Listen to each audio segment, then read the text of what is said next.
오늘은 성령 강림 주일입니다. 오순절이라고도 합니다.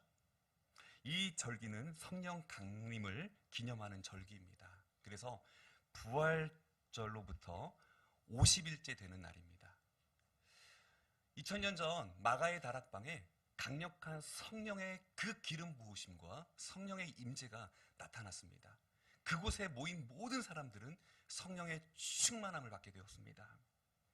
그래서 예수님께서는 승천하시기 전에 제자들에게 너희가 몇 날이 못 되어서 성령을 받을 터인데 너희들도 역시 그 성령을 받기 위해서 어떻게 해요? 세례를 받아라 말씀하십니다. 성령의 세례에 대해서 말씀하고 있습니다. 그 제자들이 말씀을 붙잡고 기도할 때 그 강력한 오순절 날에 그 성령이 은혜가 임하게 되었습니다. 그 역사 충만한 은혜가 임하게 되어서 그 교회가 형성되게 시작되었습니다. 예루살렘 교회가 저절로 생긴 게 아니에요. 이 마가의 그 다락방에 강력한 성령의 그 임재하심이 있었기에 오늘 교회가 시작되었습니다. 오늘 그렇다면 기독교회의 오늘 생일인 날인 셈인 것입니다. 얼마나 기쁜 날입니까? 오늘 저와 여러분이 성령 충만을 위해서, 성령 받기를 위해서 기도하시는 복된 한날 되시기를 주의 이름 축복합니다. 그래서 교회력에 따라서 오늘 성령 강림절에 어울리는 색깔은 바로 빨간색, 붉은색인 것입니다. 이것이 성령이 불같이 임함을 상징하는 것입니다. 오늘 여러분의 가정에, 여러분의 하는 모든 일들 위해, 여러분의 자녀들 위해, 여러분 우리의 모든 삶 위에 이러한 성령의 불이 임하시기를 간절히 소망합니다. 우리 교회에도 이 성령의 불이 임할 줄 믿습니다. 사도행전 2장의 말씀에 보면 오순절에 예수님의 제자들이 다락방에 모여서 열심히 기도하는 가운데서 성령이 강림하였다라고 말씀하고 있습니다. 사도행전 1장은요, 예수님께서 승천하시는 그 사건이 나옵니다. 그리고 사도행전 2장은요, 성령의 강림 사건이 나옵니다. 사도행전 1장에 보면 누가가 1장 1절로 2절에서 말씀하는 것과 같이 데오빌로여 내가 먼저 쓴 글에는 이라고 이야기하고 있습니다. 내가 먼저 쓴 길. 이 사도행전의 저자가 누구일까요? 다시 질문하겠습니다. 사도행전의 저자가 누가일까요? 네, 감사합니다. 누가입니다. 누가복음의 저자가 누가일까요? 네, 누가입니다. 이 누가는요, 먼저 쓴 글이라는 말씀이 무슨 말씀인고 하니 누가복음을 말씀하고 있는 거예요. 누가복음에 쓴 말씀이 지금 사도행전 1장 1절에서 말씀하고 있습니다. 이 언급되고 있는 그 말씀 가운데 데오빌로여라고 이름이 등장합니다. 이 편지를 써내가면서 데오빌로라는 그 뜻은요, 하나님을 사랑하는 사람이라는 뜻이에요. 하나님을 사랑하는 이, 그리고 하나님의 사랑을 받고 있는 사람, 하나님의 사랑을 받고 있는 이라는 말씀을 하고 있습니다. 여러분, 하나님의 사랑을 받고 있습니까? 아멘. 하나님의 사랑을 우리가 깨닫고 우리도 하나님을 사랑하고 있습니까? 아멘. 오늘 우리가 이 부활하신 후에 50일째 되는 날에 성령이 강력하게 임하였다면 오늘 온 세계 교회도 역시 이 성령의 기름 부으심과 이 성령의 강력하게 임하심을 체험하게 될 줄 믿습니다. 오늘 사도행전 2장 1절부터 4절 말씀에는 이렇게 묘사하고 있습니다.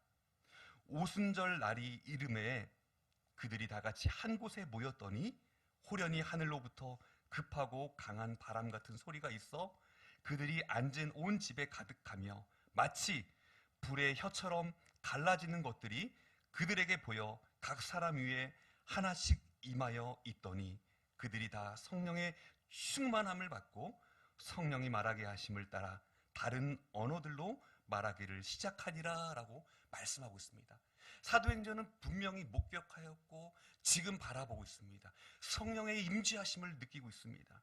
베드로는요, 이 놀라운 성령의 역사를 지금 이렇게 기록하고 있습니다. 사도행전 2장 33절의 말씀입니다. 하나님이 오른손으로 예수를 높이심에 그가 약속하신 성령을 아버지께 받아서 너희가 보고 듣는 이것을 부어 주셨느니라 말씀하고 있습니다. 우리가 이 말씀처럼 하나님이 오른손으로 예수를 높이심에 그가 약속하신 성령을 아버지께 받아서 너희가 보고 듣는 이것을 부어 주셨느니라 말씀하셨습니다. 우리에게도 부어 주실 줄 믿습니다. 이 성령의 능력을 간구하고 바라보는 자에게 하나님께서 성령의 능력을 충만케 해주실 줄 믿습니다. 그래서 사도행전을요, 선교사들이 읽어야 될 필독서라, 또 때로는 사도들의 발자취다 이야기를 하지만 제일 중요한 것, 우리 인생이 놓치지 말아야 될 것, 바로 성령 행전이라는 것입니다. 이 성령 행전인 사도행전의 말씀을 오늘 우리에게 주실 때 성령님을 주셨다는 거예요. 이 성령님은 하나님이신 줄 믿습니다. 성령 하나님께서 파라클레토스, 즉 우리의 곁에서 우리를 보호하고 계시는데, 그 뜻은 우리를 가장 가까이에서 밀착 보호하고 계시는 분이라는 사실입니다. 우리의 보호자가 되신다는 거예요. 우리를 도우신다라고 말씀하고 있습니다. 이 보혜사 진리의 성령은요, 변호사의 역할을 감당합니다. 우리를 변호해 주십니다. 우리를 옹호해 주십니다. 또한 우리를 위로해 주십니다. 오늘 주일 이 아침에 오늘 제목이 무엇입니까? 오직 성령의 능력으로. 이 성령의 능력을 행하기 위해서 우리는 먼저 무엇을 해야 합니까? 성령을 받아야 돼요. 오직 성령이 너희에게 임하시면 이라고 말씀하시는데요, 오늘 제일 중요한 것을 우리는 떼어놓고 권능을 받기를 원합니다. 능력 받기를 원해요. 다 능력 받기를 원하죠. 그리고 나가서 증언하기를 원합니다. 주님의 그 말씀을 들고 복음을 전파하기를 원합니다. 그러나 제일 중요한 기초가 되는 성령을 받아야 된다라는 이 말씀을 외면한 채 우리는 권능과 증언의 삶을 살기를 희망한다는 거예요. 사랑하는 성도님 여러분, 오늘 이 아침에 성령님께서 오늘 우리의 곁에서 우리를 위로하시고 우리를 보호해 주시고 우리를 변호해 주시고 우리를 위하여서 항상 늘 도우시고 계신다는 그 성령님의 그 놀라운 사역을 우리가 기억하시기를 바랍니다. 성령님이 하시는 일이 무엇입니까? 구원하시는 사역을 감당하는 거예요. 우리를 인도하시고 우리를 보호하시고 우리를 위로하시는 그 성령님께서 우리를 구원하신다는 거예요. 허물과 죄로 죽었던 영혼을 건져주시는 거예요. 예수 그리스도를 믿는 자녀들에게 영생의 복을 허락해 주신 줄 믿습니다. 우리는 구원을 어떻게 얻을 수 있습니까? 하나님의 나라를 향한 믿음의 고백이 먼저 우리 가운데 있기를 간절히 소망합니다. 성령님이 하시는 역할 가운데서 우리의 믿음을 북돋아 주신다는 거예요. 우리의 믿음을 도와주신다라고 말씀하십니다. 헬퍼의 역할을 감당하시면서 성령님이 아니면 아무도 예수님을 나의 구주로 고백할 수 없다라고 말씀하세요. 성령님이 하시는 일이 무엇입니까? 말씀을 듣고 깨닫게 해주세요. 성령님이 하시는 일이 무엇입니까? 우리를 통하여서 믿게 하신다는 거예요. 알게 하신다는 거예요. 또한 고백하게 하신다는 거예요. 이 초대교회의 사도들은요, 내가 보고 들은 것을 어찌 말하지 아니하랴 라고 고백하고 있습니다. 로마서 8장 26절 말씀에 보면 이와 같이 성령도 우리의 연약함을 도우시나니 우리는 마땅히 기도할 바를 알지 못하나 오직 성령이 말할 수 없는 탄식으로 우리를 위하여 친히 간구하시느니라 말씀하고 있습니다. 사랑하는 성도님 여러분, 성령께서는 우리의 위로자가 되어주십니다. 우리의 곁에서 우리와 함께 하시고 늘 우리를 보호해 주십니다. 고난을 당할 때, 어려움을 당할 때 우리를 위로해 주시고 우리에게 힘과 능력을 공급해 주시는 줄 믿습니다. 바울은 온갖 고난을 당했어요. 어려움을 당했습니다. 죽을 고비를 너무 많이 넘겼습니다. 그 가운데서 하나님의 그 위로하심의 은혜를, 성령님의 그 은혜를 체험하게 됩니다. 그 가운데 주님의 놀라우신 그 위로를 체험하며 그는 이렇게 고백합니다. 고린도후서 1장 3절에서 5절에는 이렇게 말씀하고 있습니다. 찬송하리로다. 그는 우리 주 예수 그리스도의 하나님이시요 자비의 아버지시요 모든 위로의 하나님이시며 우리의 모든 환난 중에서 우리를 위로하사 우리로 하여금 하나님께 받는 위로로서 모든 환난 중에 있는 자들을 능히 위로하게 하시는 이시로다.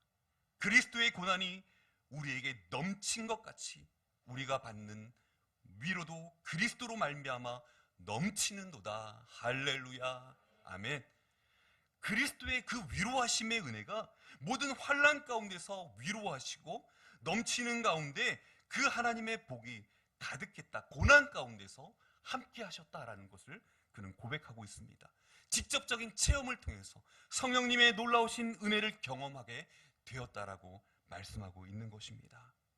여러분, CCC 총재로 사역하면서 한국 복음화에 크게 기여했던 분이 계십니다. 그분이 바로 고 김준곤 목사님이십니다. 그분의 이야기를 들어보면 6.25 때 자신의 부모님과 형제들이요 공산당에게 학살을 당하는 것을 직접 눈으로 목도하게 되었다고 합니다. 자신의 어린 동생이 불꽃놀이 하다가 그만 불구덩이 속에 들어가서 다 죽어가는 것을 직접 그 안타까운 모습을 눈으로 바라보아야 했다는 거예요.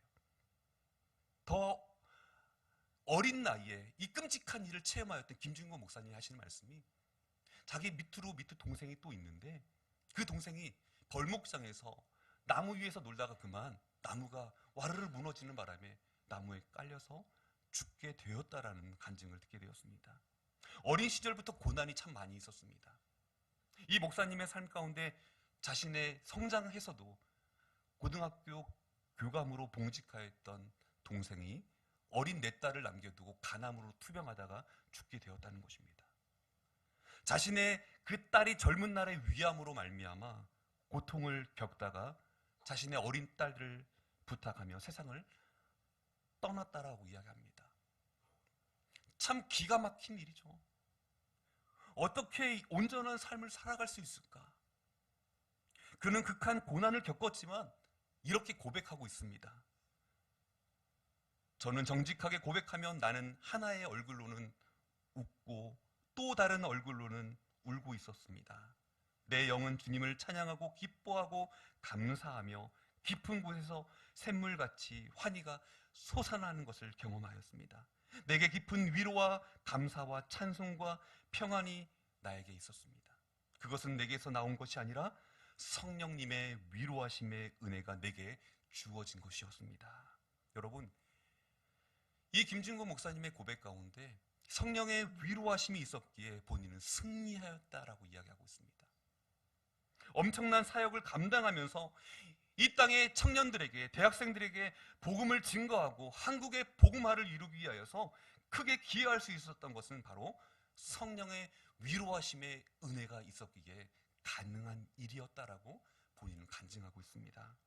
오늘 저와 여러분의 삶 가운데 성령의 위로하심의 은혜가 넘치는 귀한 삶이, 복된 삶이 되시기를 주의 이름으로 축복합니다. 여러분, 우리가 잘 아는 것처럼요, 다이너마이트는요 이 폭약으로 물질 세계에서 강력한 힘을 가지고 있습니다. 다이너마이트를 발명한 사람은요 스웨덴의 화학자인 알프레드 노벨입니다.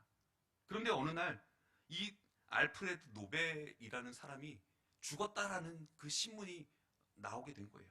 근데 사실은 그의 형이 죽었는데 그 신문에 오보가 나게 된 것입니다. 그의 형의 죽음을 가지고 그가 죽었다라고 하였는데 더 놀라운 사실은, 충격적인 사실은 그 신문 기사에 죽음의 상인이 죽다라고 이야기하였습니다. 이 다이너마이트를 통하여서 살상 무기를 사용하니까 많은 사람들이 죽게 되었다는 거예요. 그래서 거기에 끔찍한 기사의 한 면에 죽음의 상인이 죽었다. 오늘 그는 마음에 생각했습니다. 이걸로 인해서 건설 현장에서 폭파하면 어떻게 하면 더 좋은 효과를 발휘할 수 있는데, 좋은 목적을 사용할 수 있는데, 어떻게 보면 이것은 많은 사람의 생명을 죽일 수 있는 그런 살상 무기로 사용되었다라는 그 이야기를 듣고 마음에 큰 아픔을 안고 있었습니다. 그러면서 그가 마지막 유언을 합니다. 무엇입니까? 노벨상을 제정하도록 그가 유언합니다. 그래서 노벨상을 창설한 자로 유명하게 됩니다. 그의 노벨상의 그런 배경이 여기 있습니다. 여러분, 우리가 복음이라는 것은요, 다이나마이트와 같은 엄청난 위력이 있습니다. 사람을 해치는 것이 아닙니다. 사람을 살리는 것입니다. 이 복음의 다이나마이트는요, 영혼을 구원하는데 하나님 앞에 사용되어지는 것을 우리는 알 수 있습니다.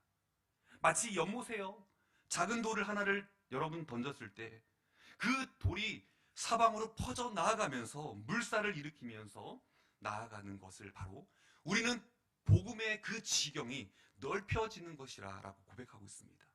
마치 이 복음은요, 오직 성령이 너희에게 임하시면 너희가 권능을 받고 예루살렘과 온 유대와 사마리아와 땅끝까지 이르러 내 증인이 되리라 하신 말씀처럼 이 복음의 말씀이 점진적으로 퍼져 나아가는 것을 우리에게 말씀해 주고 있습니다.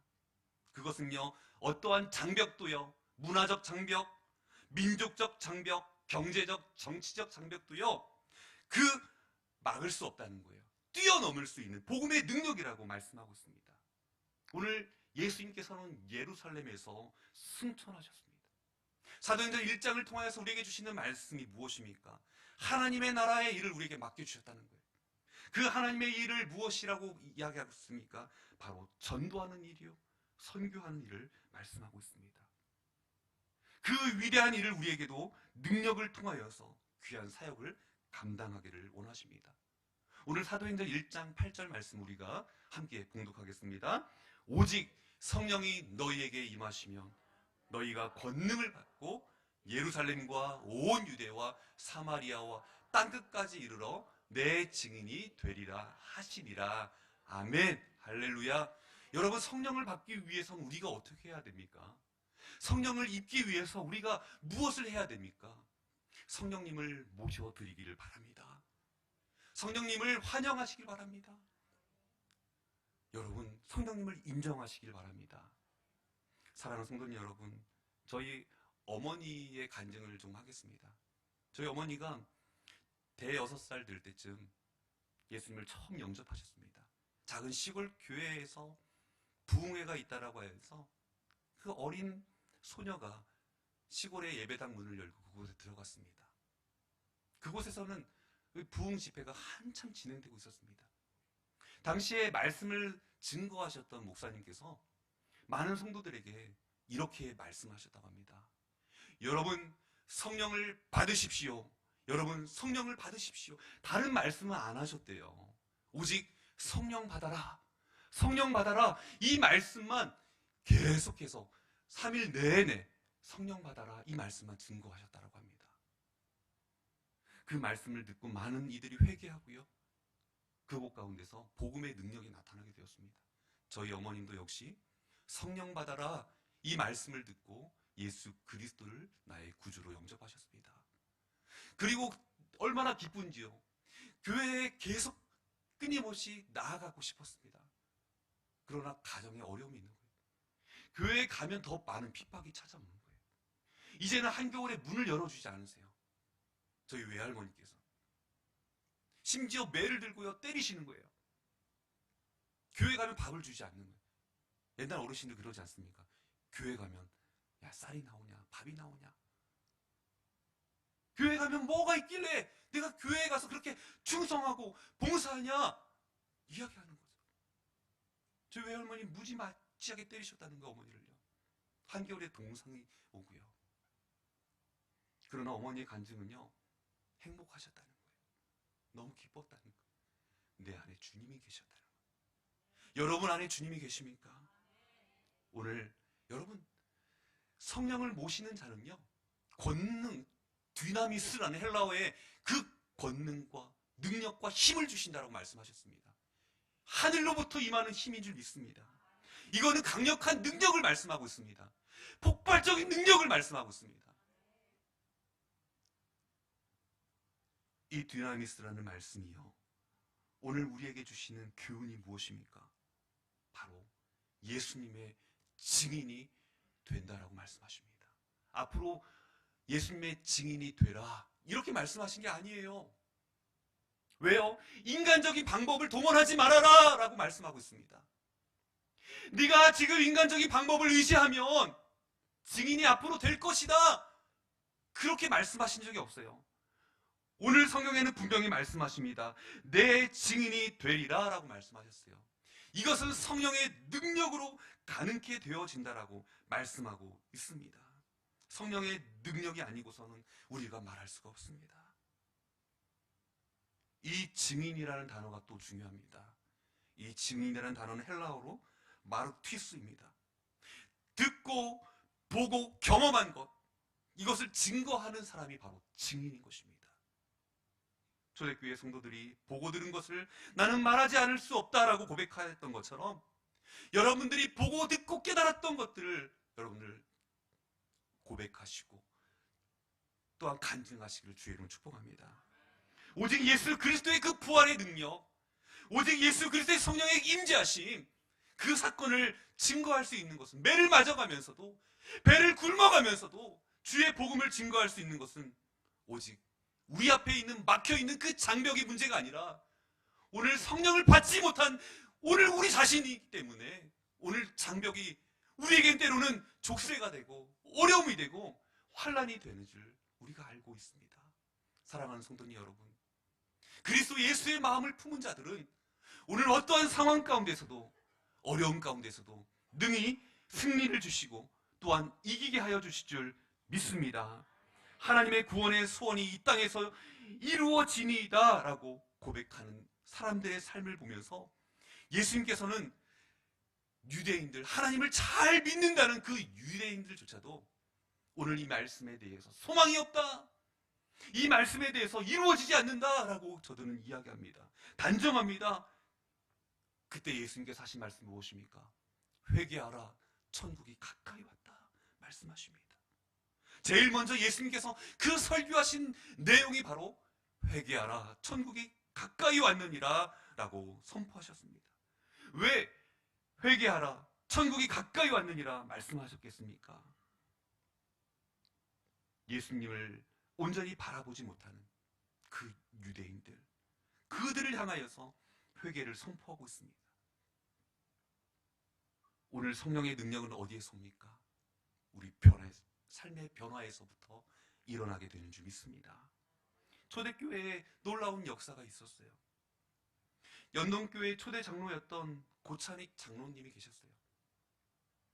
그분은요, 노름꾼에다가 술꾼이며 또한 사기꾼이었다라고 기록하고 있습니다.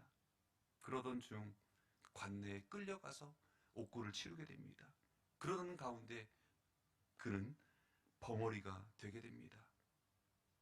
빚독촉을 받게 되고, 그리고 어려움을 갖게 되었을 때 이제 독약을 먹고 죽음을 결심합니다. 다행히 구사일생으로 그는 살아났습니다. 그 연동교회에 이 선교사, 게일 선교사가 그에게 전도지를 나눠줍니다. 야곱의 이야기를 쓴 내 이름이 무엇이냐라는 그 전도지를 받고 그는 잠이 듭니다. 그 꿈속에서 그는 음성을 듣게 됩니다. 너의 이름이 무엇이냐? 너무 떨려서 말을 할 수가 없습니다. 입이 열려지지가 않습니다. 자신의 성을 이야기해야 하지만 그 성을 이야기할 수가 없습니다. 이름은 나오지가 않습니다. 그러면서 마음속으로 외쳤다고 합니다. 네, 저는 싸움꾼이고 술꾼이고 망나니에 올시이다. 저는 누구이신지 모르겠지만 저를 용서하여 주옵소서. 이렇게 울면서 고백하였다고 합니다. 그때 흰옷을 입은 사람이 나타나서 이제부터는 너는 내 아들이다 라고 말을 하였다고 합니다. 그 이후로 말씀을 열심히 듣고 말씀을 깨닫고 그가 혀가 풀리면서 이제는 사람들에게 나아가 이제 복음의 말씀을 증거하는 사기꾼에서, 도박꾼에서, 싸움꾼에서 그가 새 사람이 되었습니다. 이제는 그가 만든 신을 가지고 사람들에게 나누어 주면서 예수님 믿으세요, 예수님 믿으세요, 그 증거하는 삶을 살았다는 것을 우리는 일화를 듣게 되는 것입니다. 사람들은 그의 놀라운 변화를 보고 이것은 성령의 능력이 아니고는 그런 일이 일어날 수 없다라고 그들은 고백하였습니다. 오늘 사랑하는 성도님 여러분, 오직 우리의 삶 가운데 성령의 능력으로 이루어져야 될 일들이 얼마나 많이 있습니까? 성령 강림 이후에 사도들이 각지로 퍼져서 복음을 전파하였습니다. 복음의 능력이 나타날 때 그들은 회개하고 예수님 앞에 나왔습니다. 오직 삶의 변화가 이루어지게 된 것입니다. 이 성령의 능력이 아니면 사람은 변화가 되지 않습니다. 우리가 잘 아는 사랑의 원자탄으로 잘 알고 있는 손양원 목사님의 이야기입니다. 이 손양원 목사님은요, 애양원 교회에서 심호하고 있는 가운데 여순 반란 사건 당시 두 아들을 잃는 큰 슬픔을 당하게 됩니다. 왜냐하면 그 두 아들을 살해하였던 안재선, 그를 자신의 그 양자로 삼습니다. 두 아들이 죽었는데 자기 아들을 죽인 그 원수를, 이 안재선을 자신의 양아들로 삼고요, 더 나아가서 그에게 말씀을 증거하면서 성령의 능력과 성령의 힘으로 그를 어떻게 해요? 사랑하고 그를 용서하였습니다. 원수까지도 품고 기도하였던 것이죠. 그런데 우리는 더 한 발 나아가서요, 이 안재선의 아들 안경선 목사님에 대해서는 우리는 잘 알지 못합니다. 이 안재선 목사님의 아들 안경선 목사님은요, 자신의 아버지가 어떠한 사람인지 알고요, 방탕한 삶을 살았어요. 너무나 가슴이 메어지는 거예요. 충격을 받게 되었습니다. 그러나 이후에 손양원 목사님 앞 그 삶의 사역 가운데 역사하신 그 예수님의 그 사랑과 성령의 능력을 통하여서 자신의 삶이 변화가 되었습니다. 그는 국내에서 사역을 하면서 아프리카 부룬디에 가며 한센 병자를 치유하였습니다. 그리고 한센병 환자들을 고치는 사역에 힘썼습니다. 현재는요, 이 부룬디 선교사로 파송을 받고 그곳에서 사역을 하고 있습니다. 양 할아버지 손양원 목사님의 그 애양원 교회에서의 그 한센병 환자들을 돌보았던 것을 바로 계승한 것입니다. 이런 일들이 어찌 인간의 힘으로 가능했겠습니까? 오직 성령의 능력으로, 그 성령의 능력으로 귀한 사역을 감당할 수 있게 되었습니다. 손양원 목사님 역시요, 초창기 때는 자신도요, 이 한센병 환자들을 바라보면서 너무나 역겹고 또 냄새가 나서 힘들었다는 거예요.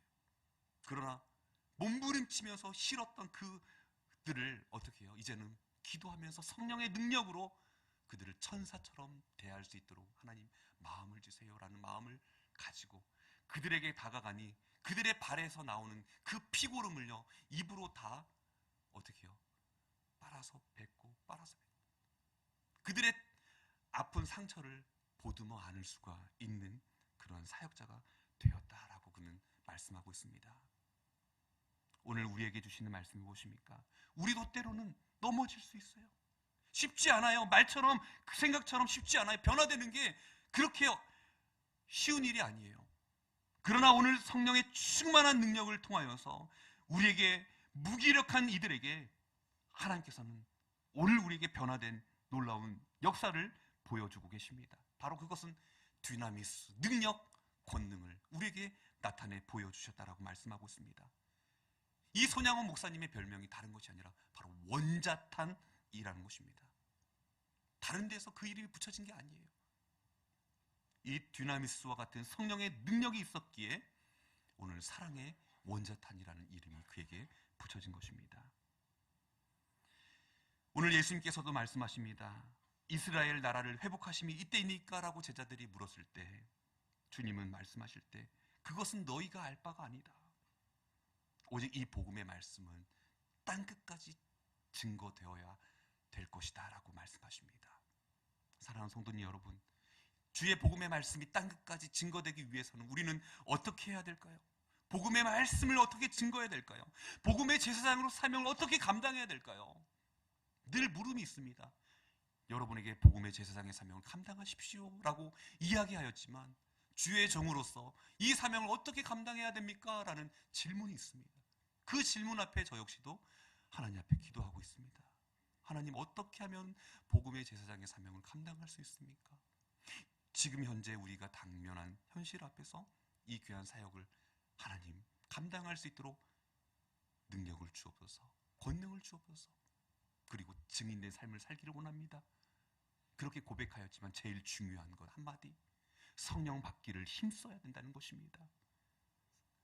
제가 어느 척추병원에 글이 하나 써 있는 것을 하나 보았습니다. 이 척추병원에 이런 글이 써 있었습니다. 척추가 바로 서면 인생이 바로 선다. 척추가 바로 서면 인생이 바로 선다. 저는 그 글귀를 보면서 한 가지 깨달은 사실이 있습니다. 지도자가 바로 서면 이 나라가 바로 선다. 가정이 바로 서면, 가장들이 바로 서면 우리의 가정들이 바로 선다. 우리의 중직자들이 바로 서면 우리의 교회가 바로 선다. 사랑하는 성도님 여러분, 오늘 우리가 성령의 능력을 힘입어서 온 세상 가운데 주님의 그 복음의 말씀을 담대히 선포하는 저와 여러분 되시기를 주님의 이름으로 축원을 드립니다. 기도하시겠습니다.